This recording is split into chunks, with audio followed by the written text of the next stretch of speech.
اسلام کے 5 ارکان میں ایک رکن ہے جہاد، جو اب پاکستان جیسے اسلامی ملک میں اس کا نام لینا بھی معاذ اللہ انہوں نے جرم بنا دیا، یہود و نصارہ کے کہنے پر، ان کی خواہش پر، کیونکہ یہود و نصارہ یہ جانتے ہیں کہ مسلمانوں پر حکمرانی تب تک کی جا سکتی ہے جب تک مسلمان تلوار سے دور ہے، جب تک یہ ہاتھ میں تلوار جہاد کی نہیں اٹھاتا تو تب تک ان پر حکمرانی کی جا سکتی ہے، اور اگر یہ کسی دن کھڑے ہو گئے جہاد کے لیے تو پھر دنیا کی کوئی طاقت ان کا مقابلہ نہیں کر سکتی، کیونکہ انہیں پتا ہے کہ اگر یہ 313 بھی جہاد کے لیے کھڑے ہو کر بدر میں آ جائیں تو اللہ ان کی مدد کے لیے فرشتوں کو بھیج دیتا ہے، اور اگر احد میں ہو، حنین میں ہو تو اللہ ان کی مدد کو فرشتوں بھیج دیتا ہے۔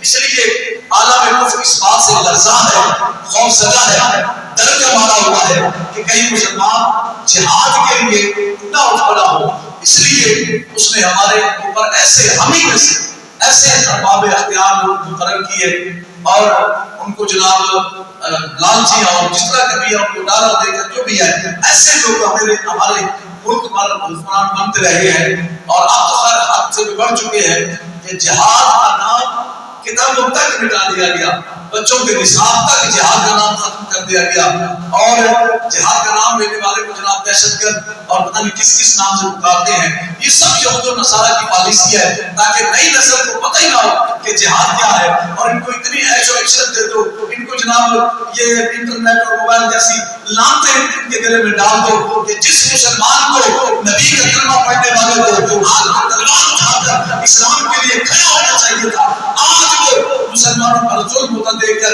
موبائل پر پوسٹیں لگا رہا ہے کہ جناب یہ بڑا ظلم ہو رہا ہے، ارے بھائی یہ ظلم کس نے مٹانا ہے، اس ظلم کو کس نے ختم کرنا ہے، مسلمان نے کرنا ہے، نبی کا کلمہ پڑھنے والے نے کرنا ہے، اسے تلوار لے کر اٹھنا پڑے گا، اسے جہاد کے لیے اٹھنا پڑے گا، اور یہ جہاد ہی ہے جو مسلمان کو عزت کی زندگی عطا کرتا ہے۔ میرے مصطفیٰ کریم علیہ السلام نے فرمایا کہ جب تک میری امت تلوار لے کر جہاد کرتی رہے گی اللہ ان کو عزتوں سے نوازے گا، یہ زمین پر حکمرانی کریں گے، جب یہ تلوار کو پھینک دیں گے، جب یہ جہاد کو چھوڑ دیں گے تو اللہ ان پر مسلط کر دے گا ذلتوں کو، یہ ذلیل ہوں گے، یہ رسوا ہوں گے، یہ سب کچھ ہوتے ہوئے بھوکے ننگے ہوں گے، کیونکہ یہ اللہ کے سپاہی بننے سے انہوں نے انکار کر دیا، تو اللہ تعالیٰ نے ان کو ذلتوں میں اندھیروں میں گمراہ کر دیا۔ آج امت مسلمہ کی حالت دیکھیے، آج مسلمانوں کی 52 یا 51 ملک ہے مسلمانوں کے، اللہ نے سعودی عرب جیسے ملک کو تیل جیسی نعمت سے نوازا ہے، اور ساری دنیا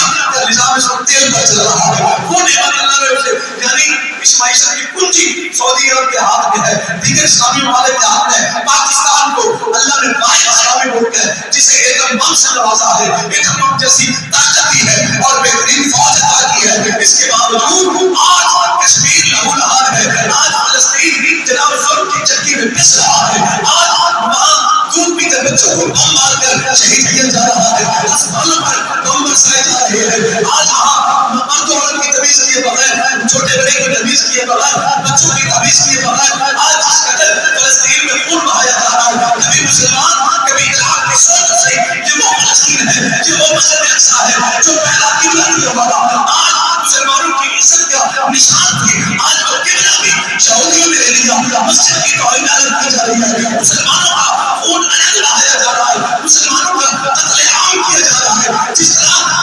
کوئی سبزی بھی نہ کھاتا ہو، کوئی جانور بھی نہیں کھاتا ہوگا، جس طرح مسلمانوں کے بچے، نہتے بچے، دودھ پیتے بچے، شیرخوار بچے، معصوم بچے اور نہاتی عورتیں، نہتے مردوں کو جس طرح خون کے دریا میں نہلایا جا رہا ہے، اور وہ پکار کر کہہ رہے ہیں کہ دنیا کے مسلمانوں کو اللہ نے ان کا جہاد کو ترس کر دیا ہے، اور کون سا وقت ہوگا جب تم جہاد کے لیے کھڑے ہو جاؤ گے، جب امت مسلمان کو مٹا دیا جائے گا، جب ہر ملک کو یہ امریکہ پڑھا کر جائے گا، جب یہود و نصارہ ہر ملک پر اپنا تسلط کر لیں گے، پھر کون بچے گا؟ پھر آپ نبی کے دین کا کیا کرو گے؟ پھر تم مسلمان کلمہ پڑھنے کی لاش کیا رکھو گے؟ کیا تم نے رسول اللہ کو جواب نہیں دینا؟ کیا تم نے قیامت کے دن اللہ کے سامنے کھڑے ہو کر جواب نہیں دینا کہ اے میرے مالک ہم نے کلمہ پڑھا تھا، ہمیں پتا تھا جہاد کو نے ہم پر فرض کیا ہے، ہم جہاد کے لیے آئے تھے میرے مالک، لیکن کیا جہاد کا وقت بھی تھا، مسلمان مظلوم ہمیں پکار بھی رہے تھے، اور جناب کشمیر و فلسطین میں برما میں جناب خون بہایا جا رہا تھا، مسلمانوں کا قتل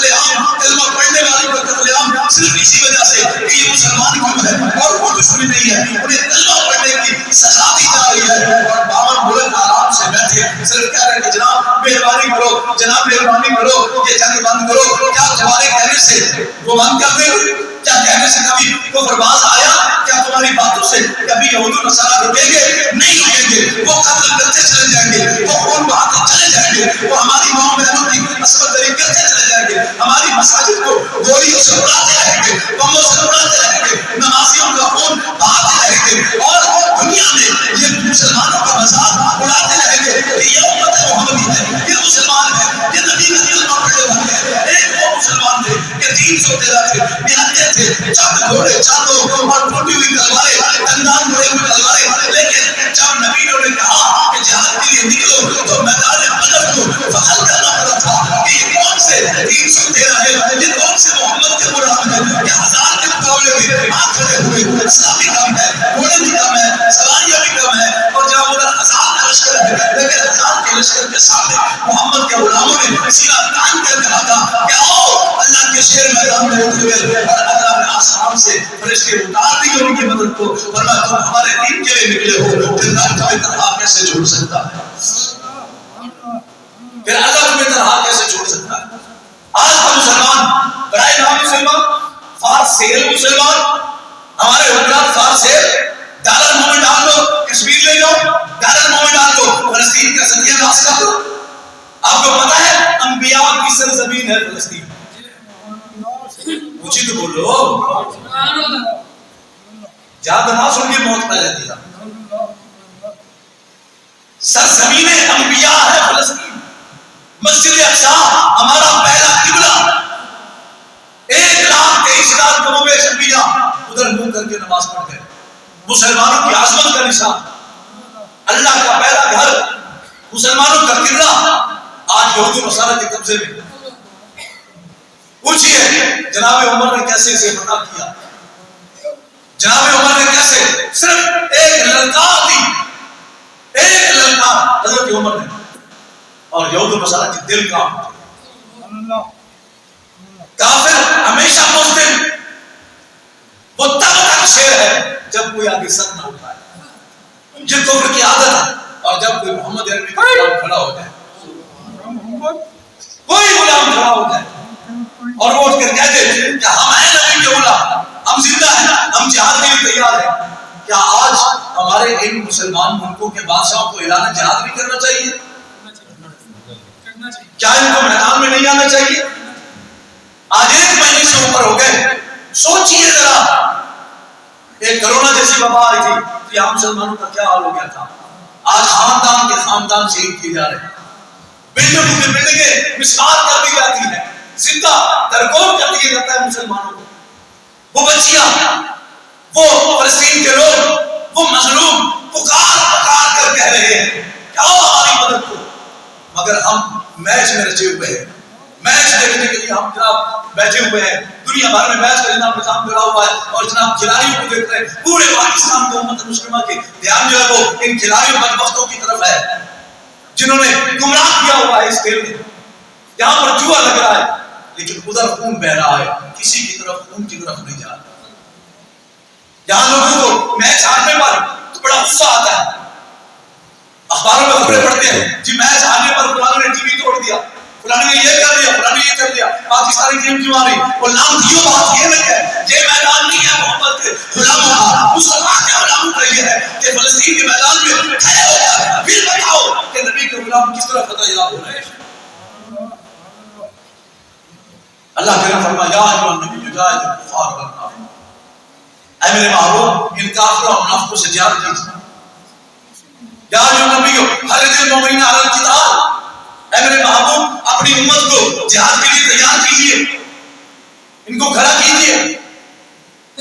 آج لاکھوں مسلمان عمل بنا رہے ہیں. صلح حدیبیہ کے موقع پر سنیے، 2 قبیلے تھے. اس معاہدے میں یہ طے ہوا تھا کہ جو قبیلہ جس کے ساتھ رہنا چاہے گا وہ اس کی امان میں ہوگا، اور کوئی اگر اس کو آگر چھیڑے گا تو سمجھ لو اس نے قریش کو چھیڑا. یا جو قبیلہ حضور کے ساتھ ہے اگر کسی نے اس کو چھیڑا تو سمجھ لو اس نے حضور علیہ السلام کے قبیلے کو آگر چھیڑا. تو ایک قبیلہ قریش کی طرف چلا گیا، ایک قبیلہ حضور کی طرف آ گیا. حضور واپس تشریف لے آئے. پیچھے چند شر پسندوں نے عرب کے 2-3 قریش کے لیے اور وہاں جا کر ایک شخص کو قتل کر دیا. جو قبیلہ حضور کے ساتھ تھا اس قبیلے کے ایک شخص کو قتل کر دیا. ادھر میرا نبی وضو فرما رہے تھے. مدینے میں حضور وضو فرما رہے تھے. بندہ قتل ہوا مکے کے قریب، وہ آبادی تھی. تو جب ایک قتل ہوا تو ایک شخص نے کھڑے ہو کر مدینے کی طرف منہ کر کے پکارا انصرنا یا محمد. اس نے وہاں سے پکارا انصرنا یا محمد صلی اللہ علیہ وسلم. حضور ہماری مدد کو آئیے، ہم آپ کی پناہ میں تھے، ہم نے آپ کے ساتھ اتحاد کیا تھا، آج ہمارے مسلمان کو قتل کر ہمارے ایک بندے کو قتل کر دیا گیا ہے، حضور مدد کو آئیے. ادھر حضور وضو فرما رہے ہیں. سرکار نے فرمایا لبیک. یہ حضور نے فرمایا 3 دفعہ. حضور نے فرمایا لبیک لبیک لبیک. حضور کی زوجہ محترمہ نے ام المؤمنین نے پوچھا یا رسول اللہ یہاں تو کوئی بھی نہیں ہے، آپ کس کو لبیک فرما رہے ہیں؟ سرکار نے فرمایا وہ جو قبیلہ جس نے ہمارے ساتھ اتحاد کیا تھا، قریش نے ان کے ایک آدمی کو شہید کر دیا اور اس نے ہماری ہمیں مدد کے لیے پکارا. آج کیا حضور اب آپ کیا کریں گے؟ آپ نے فرمایا ہم جائیں گے، ہم انہیں بتائیں گے، ہم جہاد کریں گے، ہم ایک آدمی کے خون کا بدلہ دیں گے. یہاں تو ہزاروں لاکھوں شہید ہو گئے. اور حضور نے تیاری فرمائی، حضور گئے اور اسی بہانے سے مکہ بھی فتح ہو گیا. حضور نے یہ نہیں دیکھا کہ اب یہ بھی شبہ ہوئے قریش سے، وہ بڑے طاقتور ہیں، زیادہ ہیں، ایک بندہ ہے نا چلو کوئی بات نہیں. نہ، حضور نے تاریخ ختم کر دی کہ مسلمان یا کوئی انسان جب کسی بھی گناہ میں ہو ایک کا خون ہی کافی ہوتا ہے، ایک کا خون ہی کافی ہوتا ہے ہمیں جہاد کے لیے اور جلانے کے لیے. حضور گئے، حضور نے جنگ فرمائی، مکہ فتح فرمایا. آج کشمیر سسن کر ہم سے ٹوٹ گیا. آج کشمیر کی بچیاں اپنی لٹی ہوئی عصمتیں، اپنی پھٹی ہوئی چادریں اٹھا کر پاکستان کی طرف دیکھ کر اور وہ قبروں میں چلی گئی، وہ ماں باپ قبروں میں چلی گئے، روتے روتے آگے وہ بچیاں سسکتی ہوئی کہاں پہنچ گئی، ان کے معصوم بچے شہید ہو گئے. یعنی پاکستان سے مدد آئی، لیکن یہ مردہ قوم نہیں اٹھی. اس مردہ قوم نے اپنی بہن کی فریادوں کو نہیں سنی. انہوں نے رسول اللہ کے دین کو نہیں دیکھے، انہوں نے جہاد کا حکم نہیں مانا. کشمیر چلا گیا تھا، آج فلسطین خون میں ڈوبا ہوا ہے. کہاں ہے مسلم طریقہ ہے؟ کس نبی کا کلمہ پڑھا ہے کہ جو نبی ایک انسان کے قتل کا بدلہ لینے کے لیے چل پڑے؟ ایک انسان کا قتل نہیں جی، امن یہ کون سا امن ہے؟ یہ امن نہیں، یہ بزدلی اور بے غیرتی ہے. یہ امن نہیں. کہاں ہے ہماری پاک فوج جو کہتی ہے دنیا کی بہترین فوج ہے؟ تمہاری اس بہترین فوج ہونے کا ہمیں کیا فائدہ؟ تمہاری اس کے کمبم کا مسلمانوں کو کیا فائدہ؟ جب پاکستان ایک ہی ملک بنا تو دنیا کے عرب مسلم ممالک نے خوشیاں منائی کہ جناب ہمارا بھی ایک ملک ہے، اب ہمیں کوئی نہیں چھیڑے گا. لیکن کیا پتا تھا کہ مردہ لوگوں کے ہاتھ میں ہوگا، جو ان لوگوں کے ہاتھ میں ہوگا جو ہمارا خون بہتا دیکھ کر بھی ہماری مدد کو نہیں آئیں گے، جو ان لوگوں کے ہاتھ میں ہوگا جنہیں کسی بچی کی، کسی بہنوں کی بیٹیوں کی فریادیں سنائی نہیں دیں گی، ان کو میچوں کی آوازیں سنائی دیں گی، ان کو گانوں کی آوازیں سنائی دیں گی، ان کو جناب کاروبار کی آوازیں سنائی دیں گی، ان کو اپنے بچوں کی ذرا سی کانٹا بھی چھپ جائے وہ چیزیں سنائی دیں گی. لیکن ایک مسلمان ملک یہاں میں مسلمانوں کا خون بہایا جائے، جن کی گردنیں کاٹی جائیں، جن کے گھروں پر بم برسائے جائیں، خاندان کے خاندان شہید کر دیے جائیں، لیکن امت مسلمہ سوئی اکٹھے ہو رہے ہیں. اچھا جو کیا کرو گے؟ یہی جناب امریکہ جی مہربانی کر رحم کر دیا، ذرا اسرائیل میں سمجھاؤ. وہ مٹھی والی یہودی، وہ چھوٹا سا اسرائیل جو قابض ہے، قاسم ہے، اور بعض یہود و نصارہ بھی یہ کہہ رہے ہیں کہ عالمی قوانین کی خلاف ورزی ہو رہی ہے. اسرائیل عالمی قوانین جو انگریز نے بنائے قوانین عالمی انہیں توڑ رہا ہے، انہیں روک رہا ہے، لیکن کفر اکٹھا ہے. کفر اکٹھا ہو گیا ظلم کرنے پر، مسلمان اکٹھا نہیں ہونا ظلم کا مقابلہ کرنا ہے.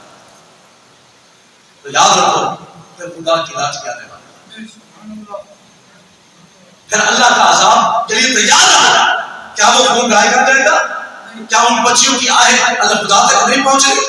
اور وہ خدا میں دیکھ رہا ہے کہ میں نے تمہیں جہاد کا حکم دیا ہے، اس وقت کے لیے دیا ہے، اور تم خواب خرگوش میں پڑے ہوئے ہو، زندگی کی عیاشوں میں پڑے ہوئے، تمہیں دولت پیاری ہے، مال پیارا ہے، کون جہاد کرے گا؟ وہ اللہ ہمارا محتاج ہے، وہ چاہے تو ایک پل سے پہلے اسرائیل اور ایجپٹ کو تباہ کر کے لاتا ہے، لیکن اس نے قانون بنایا کہ میرے بندے اٹھے، جب وہ تلوار میان سے نکال کر چلے تو ان کی مدد کو فرشتے میں بھیج دیا کریں، لیکن چلے تو صحیح نا، چلے تو صحیح۔ سورہ نام کی آیت کہتی ہے قرآن پاک کہ کیا ہو گیا تم لوگوں کو کہ ایک بستی میں، مظلوم بستی کے لوگ تمہیں مدد کے لیے پکار رہے ہیں اور تم جہاد کے لیے نہیں جا رہے؟ سورہ توبہ میں رب نے فرمایا کہ تمہیں مکان، مال، تجارت، اولاد، بیوی بچے اتنے پیارے ہو گئے کہ تم نے خدا کا راستہ چھوڑ دیا، تو پھر آپ تیار رہنا خدا کے عذاب کا انتظار کرنا۔ آج تم یہ سمجھ رہے ہیں کہ فلسطین کے ساتھ ہو رہا ہے، ہمارے ساتھ نہیں ہوگا؟ یہود و نصارہ ایک ایک کر کے مسلمان ملکوں کو تباہ کیا، عراق کو تباہ کیا، ایران کو تباہ کیا، فلسطین کو تباہ کیا، کشمیر کو تباہ کیا، اور کتنے ملک تباہ کرواؤ گے؟ کب جا کر آپ کھلے گی تمہاری؟ کب جاگو گے امت مسلمہ کے حکمرانوں؟ کب تمہیں ہو جائے گا کہ مسلمانوں کی نسل کشی کی جا رہی ہے؟ کب تمہیں ہو جائے گا؟ اور قرآن بار بار کہہ رہا ہے جہاد کرو، جہاد کے لیے کھڑے ہو، وجاہدوا فی سبیل اللہ باموالکم وانفسکم، اپنے مال سے بھی جہاد کرو اور اپنی جان سے بھی جہاد کرو۔ میرے آقا نے فرمایا کہ جس نے تیر میدان میں چلایا، جس نے اسے پکڑایا، جس نے پیچھے سے خریدا، جس نے بنایا، فرمایا سب کو اللہ تعالیٰ غازی ہونے کا ثواب عطا فرمائے، سب کو اجر عظیم عطا فرمائے، سب کے لیے لکھا جائے گا کہ انہوں نے جہاد میں حصہ لیا۔ کہاں مرتی ہے وہ ہماری مائیں؟ اللہ اکبر۔ جنگ کے وقت میں دیکھیے ام عمارہ وہ ایک بوڑھی ہوئی، فرماتی ہے کہ میں میدان احد میں صحابہ کو پانی پلا دی عورتیں بھی، میں جہاد کے میدان میں کھڑی پانی پلا رہی تھی، ایک بدبخت حضور کی طرف لپٹا کہ میں حضور کو تیر چلا دوں حضور پر، فرمایا میں آگے میں نے وہ تیر اپنی جان پر سہ دیا، وہ تیر میں نے اپنی جان۔ حضرت ابو لبابہ فرماتی کہ حضور پر پیچھے سے کافر تیر برسا رہے تھے اور حضور پر ایسے جھوٹے ہوئے تھے، ان کا پورا بدن تیروں سے چھلنی ہو چکا تھا، پورا بدن تیروں سے بھر چکا تھا، مگر وہ حضور پر ایسے جھوٹے ہوئے تھے کہ حضور کو تکلیف نہ پہنچے۔ حضرت صاحب بن ابی وقاص حضور پیچھے ہے، وہ حضور کے آگے دشمنوں کی طرف سینہ کر کے کھڑے ہوئے تیر چلا رہے ہیں، ان کے تیر ختم ہوئے، حضور نے اپنے تیر عطا فرمائے، اور میرے تیر چلا، اور ساتھ کہہ رہے ہیں ساری دنیا سارے صحابہ کہتے تھے فدا کا ابی و امی یا رسول اللہ، آج موت کے میدان میں سرکار فرما رہے ہیں فدا کا ابی و امی، ساتھ تجھ پر میرے ماں باپ قربان ہو جائے۔ ایک مجاہد کا مقام، آج دین اسلام آج امت مسلمہ کو پکار رہا ہے، ہماری ذلتوں کی وجہ کیا ہے کہ ہم نے نبی کے دین کا رستہ چھوڑا، ہم نے اس جگہ پہ بس نماز پڑھ کے دین مکمل ہو گیا؟ نہیں، تو 5 وقت کا نمازی ہے، لیکن جب وقت حج آتا ہے اور وہ طاقت والا ہے تو کیا اس پر حج فرض نہیں ہو جاتا؟ پھر وہ حج کرنے جاتا بھی ہے، حالانکہ وہ کہا کہ نمازیں پڑھ لو بس ٹھیک ہے، لیکن تکلیف بھی کروں، پیسے بھی کروں، جاتا ہے۔ عمرے کی طاقت ہوگی تو عمرے میں بھی جاتا ہے، جب عمرے میں جاتا ہے وقت آئے گا، جب وقت حج کا ہے تو حج میں بھی جاتا ہے، تو پھر جب وقت جہاد ہے پھر مسلمان بھی مر جاتا ہے، پھر مسلمان جہاد کے لیے کیوں نہیں آتا؟ آج جہاد فرض ہو چکا ہے، ہر مسلمان پر فرض ہو چکا ہے جہاد۔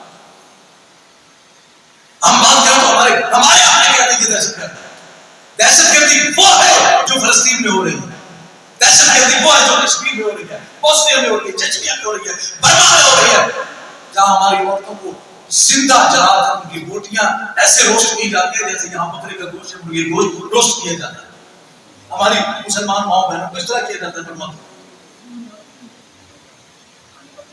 سوچو آج جو وہاں کر رہا ہے کل وہ یہاں نہیں کر سکتا، پھر کیا کرو؟ پھر کس کو مدد کے لیے پکارو؟ پھر کہو گے اللہ ہماری نہیں سنتا، تو اللہ کہے گا جب میں کہہ رہا تھا تم نے میری سنی تھی؟ جب میں نے جہاد فرض کیا تھا وقت جہاد کا کہاں سو گئے تھے؟ یہ جتنے مسلمان بچے عورتیں شہید ہو رہے ہیں سب کا خون ہر مسلمان کی گردن پر ہے جو طاقت رکھنے کے باوجود جہاد میں نہیں جاتا یا جہاد کی بات نہیں کرتا یا جہاد کا جذبہ نہیں رکھتا. اور یہ حکمران ہمارے یہ تو خدا کی بارگاہ میں کیسے پیش ہوں گے؟ کس طرح اللہ کے سامنے پیش ہوں گے؟ یہ بڑے بڑے ٹھیکیدار بنے ہوئے دین کے سعودی عرب والے، ان سے پوچھو کہ خدا کو کیا منہ دکھاؤ گے کہ تم کعبے کے متولی بن گئے اور بیٹھے جناب ہم اللہ کی دین کے ٹھیکیدار ہو تو پھر آنے میدان جہاد میں اسلام میں جہاد بھی ہے، اس کا ٹھیکہ کون لے گا؟ تمہارا باپ لے گا؟ وہ اسلام میں نہیں ہے. تمہارا کام صرف ویزے کے پیسوں کے ٹپے لگا کے پیسے کمانا ہے. عبادت مل بیچنی ہے. عمرہ کرنے والوں کو اتنے پیسے حج کے تو کرو تو حج کا تو ناممکن بنا دیا تم لوگوں نے. صرف اس لیے تمہیں بھیجا کہ تم کعبہ بھی بیچو، مدینہ بھی بیچو، حج بھی بیچو، عمرہ بھی بیچو، پیسے بھی کماؤ اور دین کی ٹھیکیدار بھی بن کے بیٹھ گئے. تو جہاد کون کرے گا؟ اجے پاکستان کے حکمران جو دنیا میں جاتے ہیں اسلامی جمہوریہ پاکستان، کس منہ سے نام لیتے ہو اسلامی جمہوریہ پاکستان کا؟ اس غیور قوم جو اب 70% بے غیرت ہو چکی ہے، 70% بے غیرت ہو چکی ہے. اور جو غیرت کی بات کرتا ہے تو وہی کھڑے رہتے ہیں لبرل کی طرح. وہ کھڑے رہتے ہیں یہ تو پاگل ہو گئے، انہیں پتہ نہیں حالات کیا ہے. امریکہ اتنا طاقتور ہے وہ ہمیں تباہ کر لے گا، وہ یہ کر لے گا. بعض لوگ ایسی باتیں کرتے ہیں یہ پاکستان میں جنگ میں جائے ہم اپنے آپ کو بچائیں گے ان کو بچائیں. لعنت ہے سوچ پر. پوچھیے ان صحابہ اکرام سے پھٹی ہوئی دھوتیاں پہن کر دندانے پڑے ہوئے تلواروں پر اور جا کر ایران کے دروازے پر جا کے دستک دی، نگلو بار محمد کے غلام آ چکے ہیں.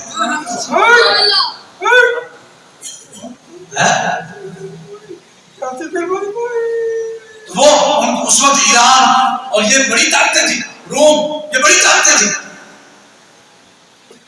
جب روم کے ساتھ جنگ کرنے گئے ادھر 2 لاکھ کا لشکر، ادھر 30,000 صحابہ کرام، صرف 30,000.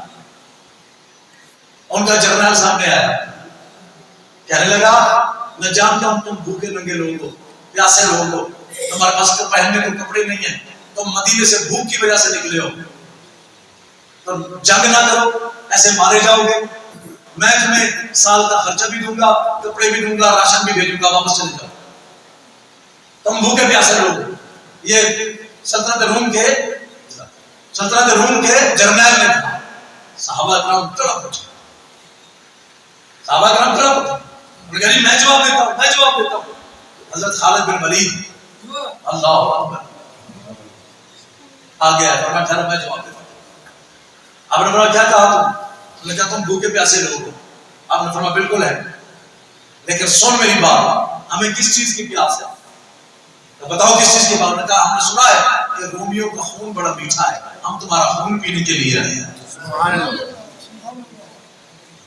یہ ہوتا ہے نبی کا ہونا. وہ ڈرے نہیں، وہ لالچ میں نہیں آئے چلو سال کا خرچہ ملتا ہے کتنی ملتی ہے ہم واپس چلے جائیں جی. نہیں، انہوں نے کہا ہمارے نبی نے سکھایا ہی نہیں کفر کے آگے جھکنا. ہمیں کیا ڈر ہے؟ اصل غازی بن گیا تشریف، ہمیں کس بات کا ڈر ہے؟ انہوں نے کہا تمہارا خون پینے کے لیے آئے تگڑے ہو جاؤ. ہم پھٹے پرانے کپڑے نہ دیکھو، ہمارے اندر ایمان دیکھو. ہمارے اندر ایمان کا دریا بہ رہا ہے. محبت رسول اور عشق رسول کا دریا موجود ہے. ہمیں دنیا کی کوئی طاقت اچھی نہیں لگتی، دنیا کی کوئی رنگینی اچھی نہیں لگتی. ہمیں کوئی کپڑے، کوئی زیور، کوئی دولت سے کوئی پیار نہیں. ہمیں تو ایک ہی پیار ہے جو محمد عربی سے پیار ہے. اور ہم تو حضور کے نام سے جانے ہیں. یہ صحابہ تھا، یہ حضور کے صحابہ تھے جنہوں نے ایران کو بھی فتح کیا، روم کو بھی فتح کیا. مسجد اقصی کو بھی حضرت عمر رضی اللہ تعالیٰ عنہ جب گئے نا، جب مسجد اقصی کو فتح کرنے کے لیے حضور گئے، حضرت عمر رضی اللہ تعالیٰ عنہ تشریف لے گئے. اللہ تو آپ نے غلام سے باری طے کی تھی کہ کچھ سفر میں بیٹھوں گا سواری پر، کچھ سفر تو بیٹھے گا. میانہ روی دیکھیے، میانہ روی دیکھیے. اپنا بے شک میں خلیفۃ المؤمنین بادشاہ امت مسلمہ کا لیکن باری باری انسان ہونے میں ہم برابر ہیں. اگر 10 میل میں بیٹھوں گا تو 10 میل تو بیٹھے گا، پھر 10 میل میں پیدل چلتا. اتفاقاً جب آپ بیت المقدس میں پہنچے نا تو باری غلام کیا، اب غلام سوار ہے اور آقا پیدل. مسلمانوں کا خلیفہ عمر بن خطاب رضی اللہ عنہ، جن کو دیکھ کر شیطان بھی راستہ موڑ کے بھاگ جاتا، جن کی رضا پر اللہ راضی. آپ فرماتے یار چلو باری تو دینی ہے، تو اتر جا، میں بیٹھتا ہوں. آگے کفر کھڑا ہے، سارے کافر کھڑے ہیں، تو ذرا دبدبا ہو جائے. نہیں، آپ نے فرمایا نہیں، تو ہی بیٹھ. لوگوں نے سننے چاہیے عمر ہے تو سواری پر ہے. جب قریب پہنچے انہوں نے کہا جی عمر کون ہے؟ فرمایا آنا عمر بن خطاب رضی اللہ. انہوں نے کہا آپ نے لگامیں پکڑی ہوئی ہے، یہ کون ہے؟ فرمایا یہ غلام ہے. انہوں نے کہا اس قوم سے ہم خبر نہیں کر سکتے جو اپنے غلاموں کو اتنے حقوق کا خیال رکھتے ہیں، وہ مسلمانوں کے خون کا کیسے حساب میں کریں. اور بیت المقدس آپ نے پتہ ہے اونچے صلاح الدین ایوبی رحمۃ اللہ علیہ جنہوں نے بیت المقدس چھڑا کے دیا. آج مسلمان ایٹم بم بھی ہے، بندوقیں بھی ہے، جہاز بھی ہے. بیت المقدس چھڑانا تو دور کی بات ہے، مسلمانوں کو بچا ہی نہیں سکتا. آج فلسطین کی دیواریں بھی خدا کی بارگاہ میں چلا رہی ہے. آج فلسطین کی بنیادیں بچے بھی رسول اللہ کی بارگاہ میں فریادیں کر رہے ہیں. آج وہ جن کے پورے خاندان تباہ کر دیے جاتے ہیں، وہ دیکھ رہے ہیں امت مسلمہ تباہ، وہ پکار رہے ہیں امت مسلمہ کہ آؤ ہماری مدد کرو. جب کفر اکٹھا ہو گیا ظلم کرنے والا تو تم کیوں نہیں اکٹھے ہو؟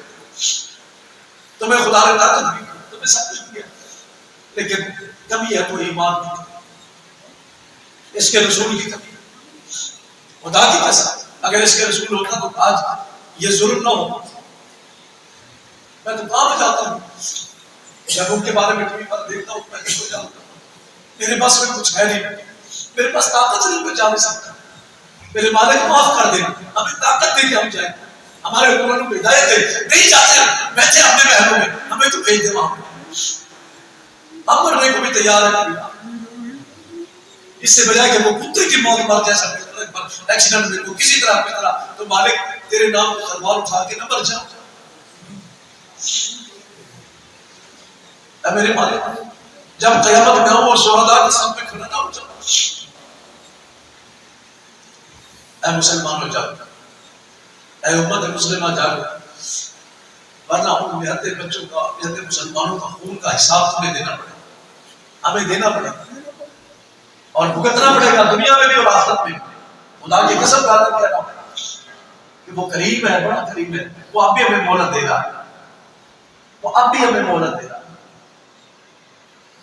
یہود و نصارہ مسلمانوں کو مٹانے پر تلا ہوا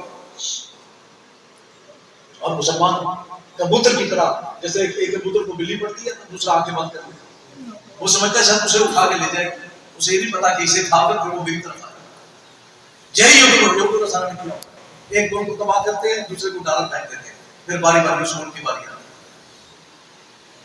تو میرے پیارے بھائی یہ قیامت تو قریب ہے ہی. امام مہدی علیہ السلام نے آنا ہے، اسلام کو سر بلندی ملنی ہے، اب بھی ملی ہوئی انشاءاللہ پھر بھی ملے. اسلام کو آپ کو ہمارا محتاج نہیں ہے، ہم اسلام کے محتاج ہیں. احسان نہ کرو گے کہ ہم کچھ کریں گے تو دین ہوگا، نہ کہیں آئے کہیں مر گیا مٹ گیا، محمد کا دین سر بلند رہے گا، یہ کبھی مٹ نہیں سکتا. هو الذي ارسل رسوله بالهدى ودين الحق ليظهره على الدين كله. ہم نے فیصلہ کر دیا، ہم نے اپنے رسول کو دین حق کے ساتھ بھیجا اور ہمارے نبی کا دین ہر دین پر غالب ہو کر رہے. لیکن اب کون ہم میں سے لاکھ دین ہوتا ہے اور کون اللہ کی بارگاہ مقبول ہوتا ہے، یہ فیصلہ ہم کریں. کم از کم دل میں تو سوچو، پکا ارادہ کریں مالک ہمیں موقع دے، ہم شہادت کے لیے اور جہاد کے لیے تیار. میرے سرکار نے فرمایا جو دل میں شہادت کی خواہش رکھتے ہوئے مر جائے گا دل سے کہ یا اللہ مجھے شہادت کی موت میں میدان جہاد میں لڑتا ہوا مرنا، فرمایا اللہ موقع نہیں بھی دے گا نا تو قیامت میں شہیدوں کی صف. اللہ کہے گا میں نے موقع دیا، تیری تو خواہش نہیں شہید یا شہیدوں میں ڈرا، وہ تو اتنا قریب ہے. کہ ارادہ کرنے پر بھی اجر دیتا، تو جو جا کر وہاں شہید ہوگا اس کا پھر کتنا بلند مرتبہ. پر میں دونوں اسلام پیش کرتا ہوں فلسطین کی عوام. خدا کی قسم جو مسلمانوں کا ثبوت دیتے ہوئے اتنے بڑے ظالم کے سامنے ٹکر کھڑے ہوئے. لیکن ہمیں اپنی ذمہ داری نبھانی ہوگی. امت مسلمہ کے حکمرانوں کو ذمہ داری نبھانی ہوگی اور انہیں اٹھنا ہوگا، جہاد کرنا ہوگا. جہاد کا اعلان کیجئے. آپ بے شک بلوں میں چھپ جاؤ، لیکن انشاءاللہ مجھے یقین ہے کہ محمد مصطفیٰ کے یہ امتی ضرور تلوار میں ہاتھ میں لے کر چلے گا. تمہیں ڈر ہے زندگی سے پیار، تو مرو جا کے بلوں میں چھپ جاؤ. لیکن ہم جہاد کے لیے تیار ہیں. خدا کے لیے اعلان کا جہاد کر کے تم بھاگ جاؤ، پھر ہم جانے اور کفر جانے. بس اتنی سی بات. تم اعلان کرنے سے بھی ڈرتے ہو، لام دیو. اتنے بزدل ہو کہ اعلان بھی نہیں کر سکتے. تم نے کیا سمجھا کتابوں سے جہاد کے سبق مٹا کر ہم جہاد کو ختم کر دیں گے؟ تمہارا باپ بھی ختم نہیں کر سکتا. حضور کا جہاد قیامت تک رہے گا. ہم زبان سے بھی جہاد کریں گے، قلم سے بھی جہاد کریں گے، تلوار سے بھی جہاد کریں گے. اللہ کے لیے ہم سب غیرت مسلمان